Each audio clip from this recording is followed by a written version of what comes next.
All right, so today we are talking about product management, corporate versus startup, with Katerina Kheistver, I think I smashed that, at OneSoil. Looking forward to the chat. Looking forward to the questions later as well. Quickly about me, three plus years in ops and product management, 2 years in strategic project management. Worked in a whole bunch of sectors and very, very excited to be a part of the product people team. At Product People, we do a bunch of things, but mostly what we do is the unglamorous works of the product managers, product owners, product ops, product leaders. And we do that on an interim fractional basis, so 3+ months up to kind of 36 months or beyond. As it says that we onboard fast and align teams and deliver outcomes. I can attest to that. We do onboard fast. We have about 40 in-house product managers that are very, very, very good at what they do. And then we have a community of about 25,000 people. I think 22,000 or so of those people, maybe all 25,000 are on LinkedIn. We share a lot of knowledge. So please, if you are unaware of our LinkedIn channel, go and look there. There's lots of cool information and we are constantly updating that. I'm going to go to a quick poll here just to engage some of the audience. So if you're on Zoom or on here's the poll. So if you're on Zoom or on YouTube or whatever, post your answers and we'll collate them and have a quick chat. So in your product management career, which environment do you find more appealing? You know what I'm saying. And then question 2 is, what do you think is the toughest part about moving from a big company to a startup?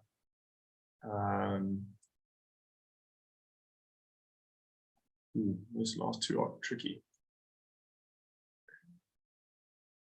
Kate, what do you think? So actually for me, so after moving from corporation to a startup, for now, I really think that startup is like more challenging and I really like the speed. Yes, this environment. And about the toughest part for me, it was really working on new products with fewer users, because when you're just starting, sure, you have so less tools to make hypothesis validation than in comparison to working in B2C product. So you really should be creative. Actually, I will mention also about it during my speech. Yeah. No, so true. So here are the answers. So that's so interesting. So people want to work in startups. Okay. 67%. Sure. And then the toughest part of moving from a big company to a startup, like you said, working on new products with fewer users. Yeah, I thought maybe having to handle more tasks across different areas might have come up. But seems like the fewer user problem is leading the charge there. So you've heard Kate, you've seen her. She is the head of product at OneSoil, and she is going to give us an interesting talk. So Kate, I'm going to let you take over here. Yeah. Looking forward to it. Just 1 second. I will share my screen and let's check that it works. So do you see it now? Yeah. Okay, good. So let's start. Hey everyone, once again, thanks for coming today. And we're going to chat about what it's like to be a product manager in 2 places, in big corporate, in companies, and small startups. So whether you're thinking about changing jobs or just starting out, it should be helpful for you. So let's get started. Why am I actually covering this topic? I spent 5 years working as a product owner in Yandex. For those who don't know, it's a tech giant similar to Google, just in Russia, and it offers a wide range of products, including browser, geoservices, music, food delivery, and so on. Me personally, I worked in geoservices in 2 products. And then after 5 years, I thought that to fuel my career and professional growth, it would be cool to work in some startup. And I choose OneSoil. So now I'm for practically 2 years, I'm head of product in OneSoil. It's agtech startup. That's why I have such a background. Actually here we have just 40 employees nearly. Additionally, I want to add that I'm also doing my mentorship in Meander platform. So if you have some questions also about transferring or AgTech sphere, you could also join me there in Meander on product people. So first of all, this important point to keep in mind that each organization is unique with its own culture, structure, and procedures. I will share the information which is based on my own experience and experience of my colleagues and friends, but just remember they may not apply exactly the same way in every case, but they provide a general understanding that can be adjusted by you to a specific case. So let's begin by acknowledging one key truth.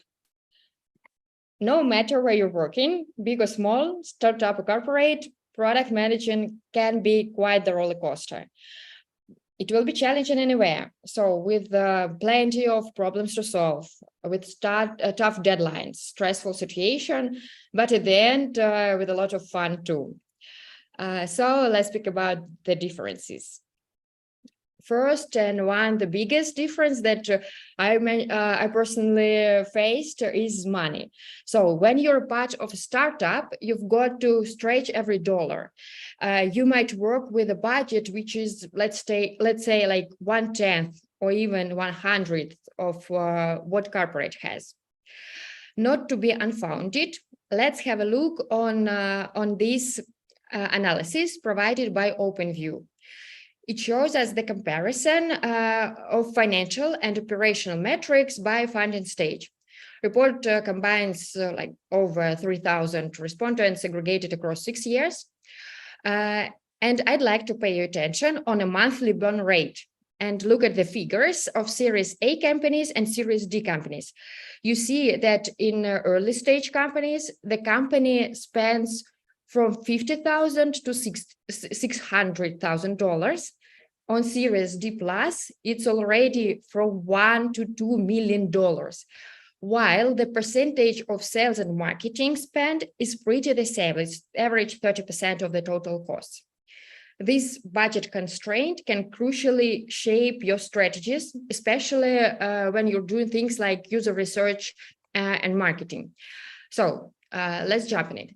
In a corporation, we have the resources to invest in research, and this provides us with several options. One effective way is the ability to pay for users' interviews and market research. And I personally think that it's a good way like to pay for people's time. You can also outsource the research to achieve the most objective and independent results. Some corporations have internal team for conducting research, like some dedicated department. And you as a product manager can just set up a task for them. Just as an example, it could be like, hey, guys, help me to define the price of this my new product. These are like the portrait of my user, and I want to define the price and to understand what should be their packages. And the team will just conduct some research. It could be max diff research, Van Bastendorf, analyze the willingness to pay and so on, and just come with the results to you. So awesome. In a startup, we make all such researches usually by our own, just by product marketing team, and only based on our own user base. Another common challenge, as I mentioned just before, is insufficient user base for A/B testing. And so it's one of the easiest way to check product hypothesis, right? So you should be creative and find alternatives. In OneSoil, we built our own user base of loyal users who are willing to provide feedback for free. As we don't have a budget to pay for the interviews, we provide discounts for our paid product and also send some nice corporate branded presents.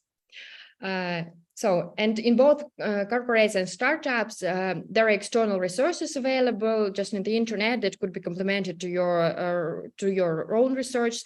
And I recommend explore open markets research such as OpenView, and also product communities such as Lenny newsletter, Yelena Verna and Brian Balfour blogs, and they usually refer to some cool research and just share their own opinion. So, continue with the budget topic. Time is money for any company. However, startups usually have less time to show the traction in comparison with the corporations. Tech giants could spend 3, 5, or even more years developing new product without getting product market fit. For example, do you remember Google Plus? It was a social network provided by Google, and they worked on it for nearly 8 years before they decided to close it. In a startup, actually, if you don't show traction within 1-2 years, so you have a big risk of not getting next round of investments, and you could just pack your stuff. This means for product people, if you got to validate your product hypothesis, you should do it quickly. My personal slogan is that quick and dirty is the best. So don't be stuck with one product idea if you see that it doesn't work, if it doesn't bring you growing of metrics which you choose, revenue, for example. So just don't be stuck, try another one. Let me bring you an example how we launched monetization in OneSoil in 3 days. So, small background.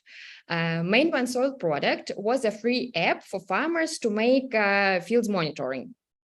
We already had a user base for nearly 300,000 farmers all over the world.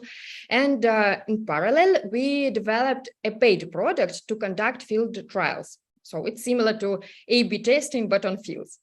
So we understood that it would be stupid not to try to utilize our user base of free app users, and we decided to try to convert them to paid app users.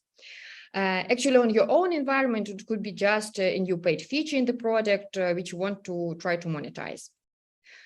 So day one, it was December, and we got the idea. Our aim was to validate the idea that we can convert free app users to paid users. So what we did, in the first day, we designed the experiment, we set up specific metrics of conversion that we aim to achieve. Our designer created a simple page, simple prototype. We validated the prototype just within our teammates. So we created Stripe account, sent them all necessary companies info to get approval. So actually it's rather easy. And also we sent the description of the experiment to all participants, and all dedicated teams to get approvals, and also just to keep communication with the support team, for example. Day two, we developed and tested the experiment. Also, we made corrections in terms and conditions. And what is good also in startup that we just made corrections by ourselves using ChatGPT, and only then we send it for lawyers validation. So we did everything by ourselves for acceleration. And also we get the confirmation from Stripe that everything is okay, and we could start to get payments. Day three, we received the confirmation from the CEO that we can launch. So we released. Actually, it was only in the website, so we shouldn't wait for validation from the stores. And we got first payment, so just in 3 days. In corporations, it's impossible to move that fast. And it's not because of some bureaucracy, but because big companies have much more marketing and legal risks they should carry off them. So in a corporate setting, you can feel like running a marathon. You're dealing with multiple levels of approvals from marketing, legal, finance, and juggling all the coordination with them. So the process can stretch out to months instead of days. But the key here is preparation. So validate your hypothesis before the production, especially to take into account that we discussed in the previous slides that you have resources for them, right? So you have a budget to make some research and preparation before. So test your ideas without going to production. But if everything is okay and you decided that you should go, learn from other product managers in the company who already launched something similar. So they could share their experience to whom it's better to write, how to write the product description, how to accelerate the process, and so on. Building strong relationships with other departments also will help, and just be patient. Let's move on to another thing, the level of responsibility. In startups, product managers usually have a wider scope and high-level decision, but usually it impacts much less users than in the corporate world, just because the products are on the early stages with less user base. In corporations, you have several bosses over you, but you work with thousands or millions of users. So in corporations, your job duties are usually well-defined. You know what you need to do and what's expected from you. Next, you're dealing with, so as I said, with a lot of users, and a tiny change, say just 0.1%, can bring in thousands of dollars, plus or minus, better plus. Also, when you launch a new product, it's a big deal. There's often a huge PR campaign, and you can request advertisement and other products produced by your company to create a flywheel effect. So, but here is the catch. You have to spend a lot of time talking and coordinating with lots of people. That's because your work impacts so many departments and so many users. In startups, the job scope is a lot wider. You might be doing everything from product marketing and public relations to user acquisitions, research, some legal stuff, finance, and even HR tasks. So you're like wearing many hats. One cool thing about being in a startup is that while the company gets bigger and develops, your skills and experience grows right along with it. So it's like a shared journey. And you think in a startup life, we'll be dealing with investors and funding. And it was a really big new sphere for me when I joined OneSoil. So this isn't just about money. It's about pitching your ideas, justifying your plans, and convincing others to believe in the journey of your company. And even being a junior PM, you would probably participate in the preparation of such meetings. So it's like a new story if you transit from corporate to startups. And now let's talk about one of the most critical aspects of any organization is hiring. A well-known brand attracts lots of potential hires automatically, which is great. But you should be ready to pick out one right candidate from this large pool of candidates. So be prepared just to spend a lot of time for the interviews. Another thing you might face in a corporation is internal competition. Yes, you all work in the same company, but everyone wants to recruit the best specialists for their own projects. On the other hand, a big plus is internal rotation. This is where employees can change departments, teams within the same company. So it's a great way to find a good specialist within your own organization. And usually it really takes less time than trying to find someone external. Now let's talk about hiring at a startup. The main thing is networking. It's also about who you know and who knows you. Get people excited about what you're making. If they like your product, they'll choose you and work hard. For sure, you want to find the best guys for your team, because if someone really is not good, it will spoil the productivity of the whole team. And here in OneSoil, we introduced one cool thing that I really recommend for you to try. It's a paid trial week for new hires. So it's like a test run for 1 week, which is paid for the candidate, and it gives much more understanding about the candidates than any kind of task and interviews. So just maybe try. And in the end of my presentation, I want to give you some tips about how to find a job in a big company or in a startup. So I think for corporations, it's more or less clear. The most important thing is in the beginning, is your LinkedIn profile. So polish it up. And when you talk about what you've done in the past, don't just list your duties. Highlight what you actually achieved and use real numbers. For example, instead of saying I managed a team, try to say managed a team of 10 people and increased productivity by 20%.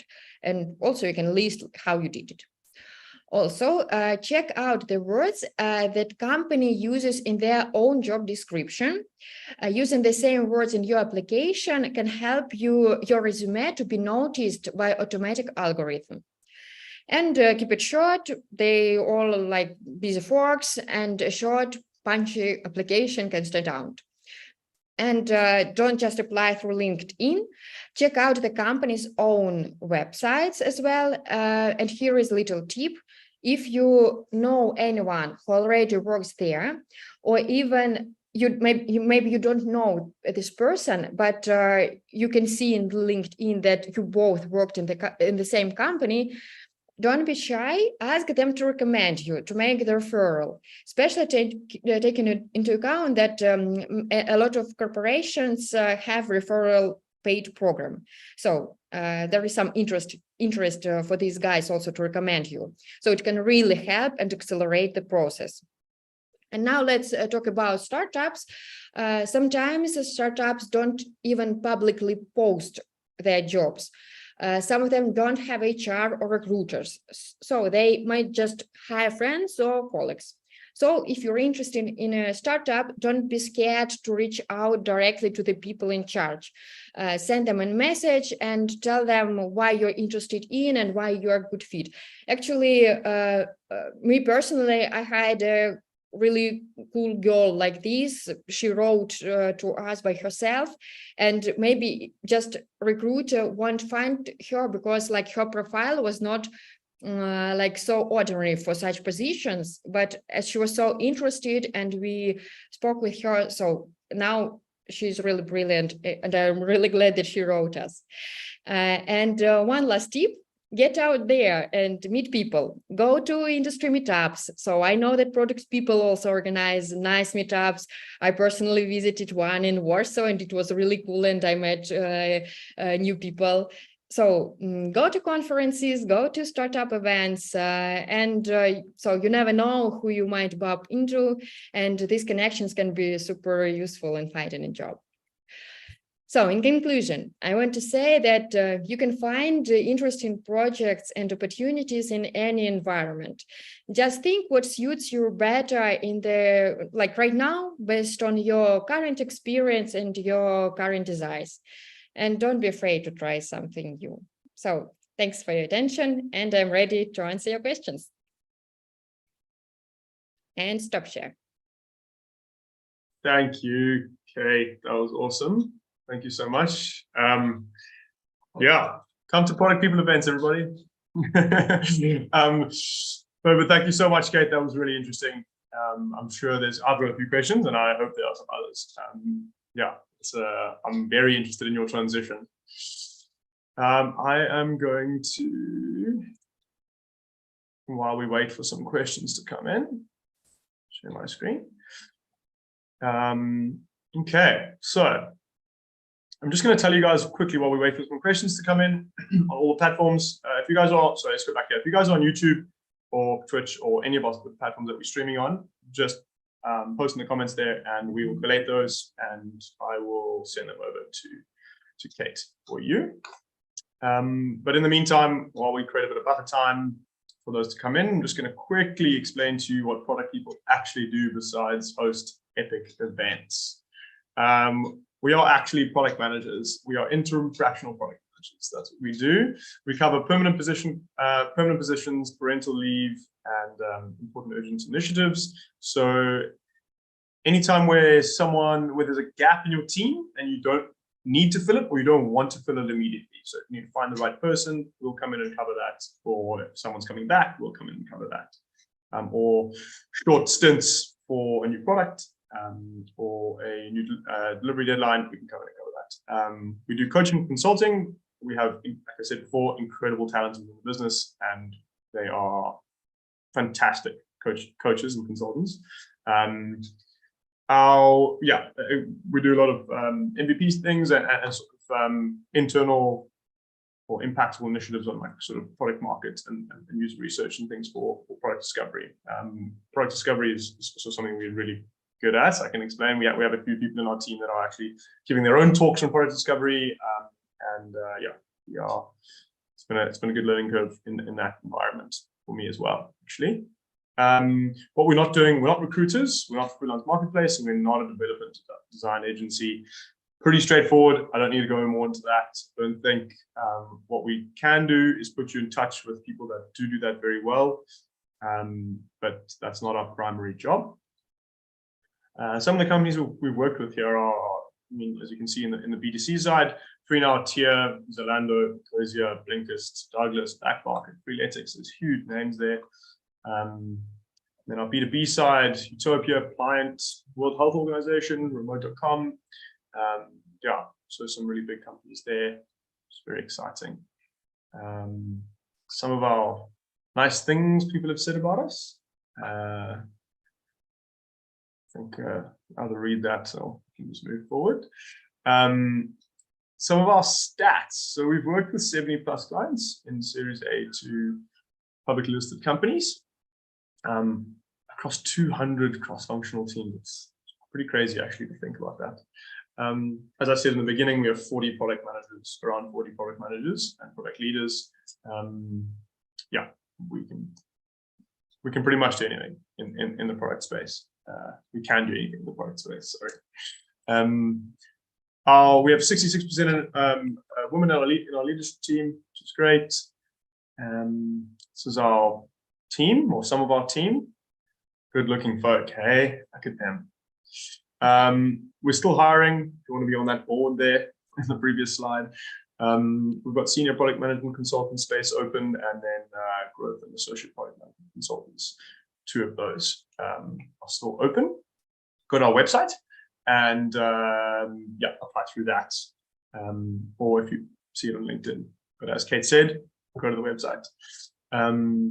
The process is really great. There's tons of feedback at every step. Whether you are accepted or not, you get feedback. It's a really fantastic experience, I can tell you that. And then we'll go into the questions. I'll stop sharing so that everyone can see Kate speaking. Okay, so from YouTube, we've got, how do you manage the agility and fast-paced nature of a startup while ensuring product quality and user satisfaction? It's a pretty good one, actually. So could you please repeat? Say that again. Could you please repeat? I didn't catch. Sure. So it's how do you manage the agility and fast-paced nature of a startup while ensuring product quality and user satisfaction?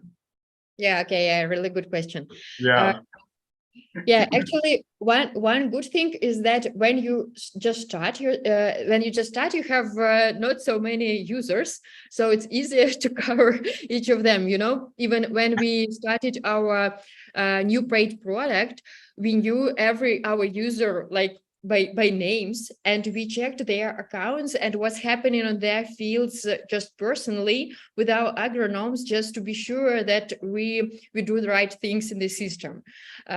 So then we for sure have our cool QA team, and so we just have a robust process when we just trying each time.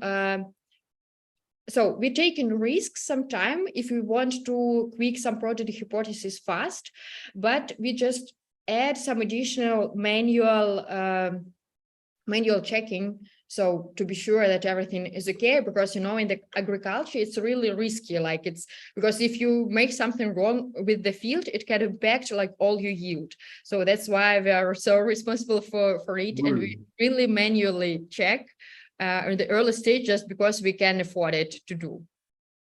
That's very true. If you make a mistake, it's a whole crop that could be dead. Wow, think about that. High risk. So there's a second question here about getting into product. So where would you recommend a new product manager? Where would you recommend a new product manager to start from? Oh, it's a good question.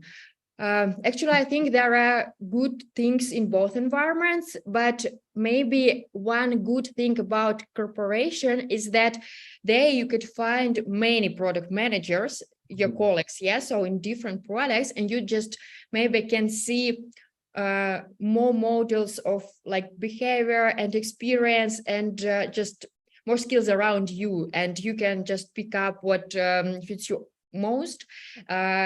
But on the other hand, and you can, in corporations, it's also a good thing that there are like robust, good processes, and maybe it's just easy and not so stressful for a newcomer to start. And like newcomer could focus on personal growth. While in the startup, it's good that you can maybe grow faster, because each person values so much, and like you just should jump into some tasks just because there is nobody else who can do it. So I think there are pluses in each environment, but if you have some time, I think that big companies could be better for start. Yeah, it almost depends also who you are. If you're able to kind of just pick up and run with things and you get the opportunity to work in a startup, maybe that's not a bad shot. But yeah, I think the support in a big company is just so fantastic. Yeah, like you said. There's a question here about being an owner. So can the startup owner be the product manager, or should he hire a product? You mean the owner, like the founder of a startup, could he be? Should they be, or can they be the product manager? I think in the beginning, each founder is a product manager for sure. And until you have investments, you just can't hire, and you should build your product by your own. Yeah. Then at some stage, you should just let it go with somebody else, just because usually founders should like develop business, right? Like be CEO, or sometimes they're like CTO. If there are like several founders and one of them could be CPO, it's good. But only I think if this person like is dedicated for this. And but really, I think that at some stage it's good to hire a person. Yeah. No, that's fair. So from personal side, someone from Zoom has asked, they're tired of the financial insecurity of working in startups. However, they enjoy a lot of the fast pace. So, and they kind of, would you recommend trying to get hired by an enterprise, and would it improve anything if they got hired by an enterprise? Like some from the fast pace. So I imagine the question is coming from the fast pace side. So will it slow down, or will it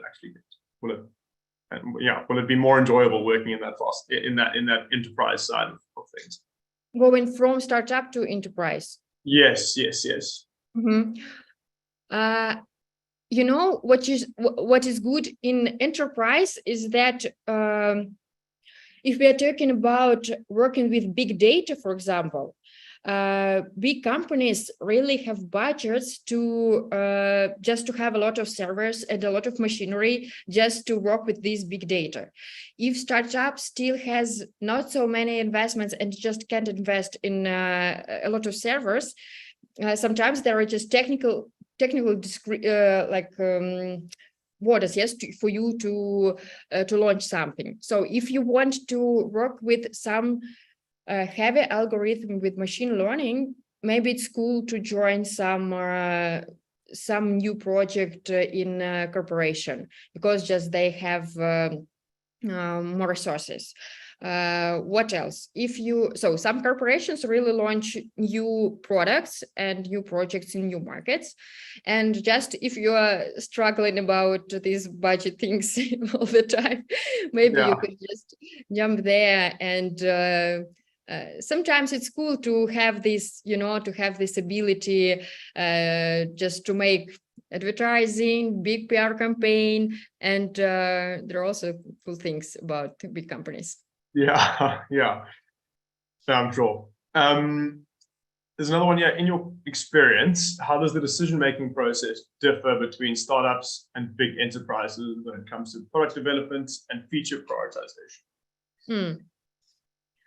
I think that it depends on the team in a big company. But so speaking about building the roadmap, it depends on the team in the company. It could be some small teams who are like more independent. But if we are talking about strategy and long-term roadmap, usually in corporations, there are several rounds of confirmation dealing with different departments and so on. So in startups, it can move fast. It should move fast. So as soon as you get some new external data and some new newbie client, for example, or you just want to, for example, to be in time with some I don't know, some important event, some big holiday, country holiday, for example. And for us in Agrosphere, it's like season when you should grow, when you start to seed. Yeah. So in this case, you move really fast. Like for me, if I have some cool idea, I can validate it with the CEO just the same time, like an hour. That's cool. Yeah, that's very cool. So there's another question here from LinkedIn. What is the roadmap to follow from landing an entry-level product manager job, if not having any product-related experience? Like you mean without product experience from zero to? Yeah. So kind of what's the roadmap? Like how should you approach basically landing an entry-level product manager job? Actually, I went to the product management from even non-IT sphere. So it was many years ago, but I think that actually, first of all, don't afraid to start. Don't be afraid.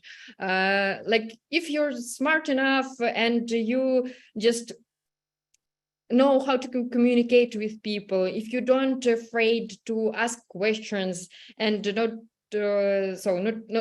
afraid to start something new, just jump in and just start to be some junior PM with somebody else. It could be even project management. It could be some, I don't know, analytics, for example. But I think like from junior position, usually you just should be a smart guy, that's all. And it will be okay. Yeah. Yeah, I guess, adding to that, I found that whatever job I did, always making everyone aware that I wanted to work in product. So I was always looped into any like additional calls and things like that. That really helped. Just sort of when everyone knew that I wanted to get into product, even if I wasn't working directly in product, I was exposed to it because people knew that I wanted to experience it. So that was yeah. And I also want to add that it's really important to learn by yourself using just some other resources. Like there are so many information in the internet right now, so many courses. So even such events is this event in product people, yes. So people don't now sharing their experience, and it's just participate in such events, and you will really grow fast.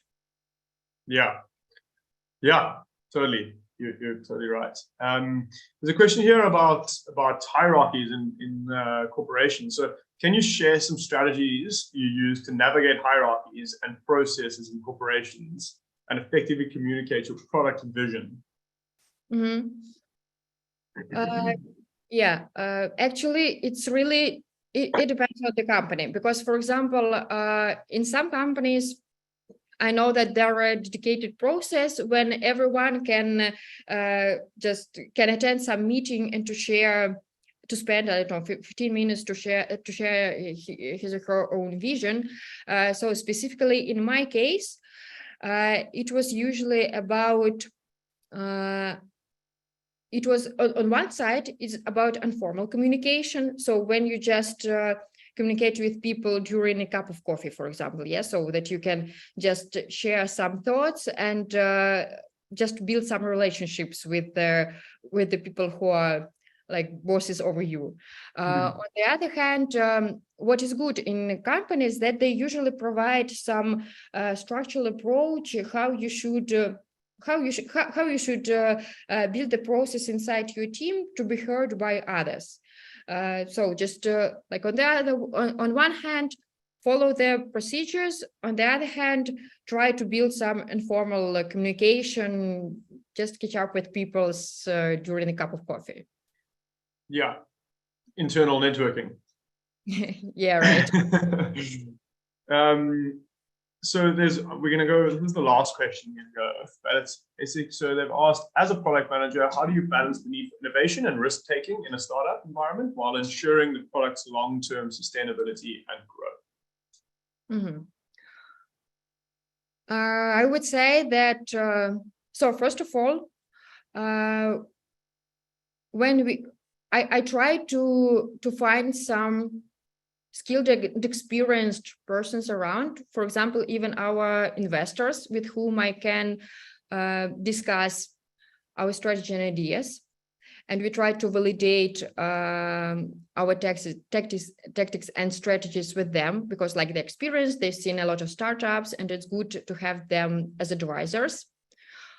Also, I have my own mentors with whom I can discuss something, and just they can show me some risks which I personally don't see.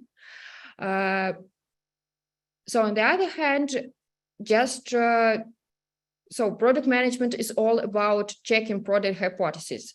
So first, build experiment. Don't try to just launch something really new to all your users. So just first try with some experiment, and then if it works, go further. Cool. That's that. You've been peppered with questions, so thank you. You've been a champion at answering everything. I really appreciate it. Thank you guys for interesting questions, actually. Yeah, there was a lot of there was a lot of interaction. That's it's been really good to see. Yeah, so thank you for taking that so well. So guys, I think we're going to end the live stream here. Just want to say thank you everyone for being here and kind of listen to the chat. As Kate mentioned, go and listen to product management resources. You can come and find that here. There's a lot of it. We do one of our main principles is sharing knowledge generously. So yeah, we'll be here every Tuesday. Someone will be speaking. Yeah, we look forward to having you again.